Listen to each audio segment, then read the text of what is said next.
आज हम बात करेंगे एक ऐसे आदमी की जो खुलेआम धमकी देता था। एक ऐसा आदमी जो कि मुंबई को देश की राजधानी बनाना चाहता था। एक ऐसे आदमी की जिसके दरबार में विरोधी भी हाजिरी लगाने आते थे। इनका नाम था बाला साहेब ठाकरे। चांदी के सिंहासन पर बैठने के शौकीन बाल ठाकरे खुलेआम धमकी देते थे। ये बात है सन 1990 के आसपास की। कश्मीर में इस्लामी आतंकवाद चरम पर था। कश्मीरी पंडितों को भगाया जा रहा था। अमरनाथ यात्रा चल रही थी। आतंकवादियों ने यात्रा बंद करने की धमकी दे दी और कहा जो भी अमरनाथ यात्रा आएगा वो वापस नहीं जाएगा। तब बाल ठाकरे ने एक बयान दिया कि हज के लिए जाने वाली 99% फ्लाइट्स मुंबई एयरपोर्ट से जाती है।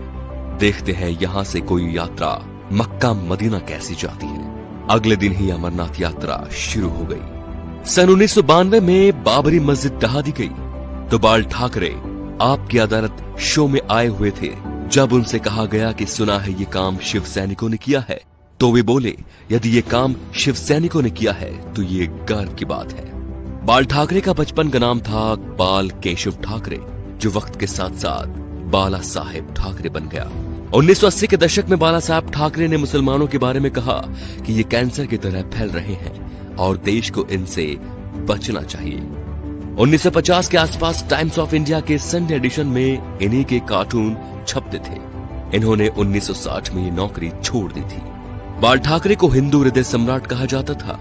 उनका मोदी की तरह बिना देखे भाषण देना लोगों के मन को भा गया। उन्हें सुनने के लिए लाखों की भीड़ एकजुट हो गई थी। बाल ठाकरे जब किसी का विरोध करते थे तो दुश्मनों की तरह, और जब तारीफ करते थे तो ऐसे कि जैसे उनसे बड़ा कोई मित्र नहीं। 19 जून 1966 को बाल ठाकरे ने शिवाजी पार्क में नारियल फोड़कर अपने दोस्तों के साथ पार्टी बनाई, शिवसेना, जो आज भी चल रही है। बाल ठाकरे की एक खास बात थी कि वो कभी किसी से मिलने नहीं गए। बड़े बड़े बॉलीवुड एक्टर बियर पीने और उनसे मिलने उनके घर आते थे, जैसे नरेंद्र मोदी, माइकल जैक्सन। बाल ठाकरे के कुछ स्पेशल शौक थे, सिगार, व्हाइट वाइन एक्सेट्रा।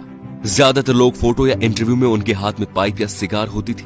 1999 में बाल ठाकरे पर 6 साल तक वोट डालने और चुनाव लड़ने पर बैन लगा था, लेकिन बाल ठाकरे ने अपने जीवन में कभी चुनाव नहीं लड़ा।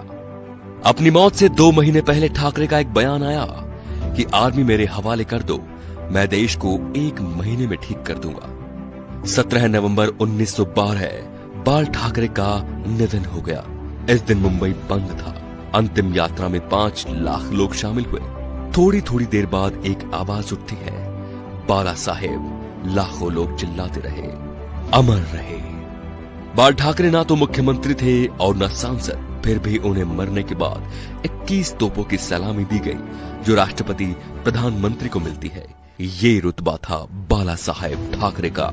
तो दोस्तों, ऐसे शेर दिल हिंदू सम्राट के लिए वीडियो को शेयर जरूर कीजिए और उनकी महानता को फैलाइए, ताकि आज जो शिव सैनिक या हिंदू उनके सिद्धांतों को भूल चुके हैं, उनके हिंदुत्व की रक्षा का संकल्प याद दिलाएं। जय श्री राम दोस्तों।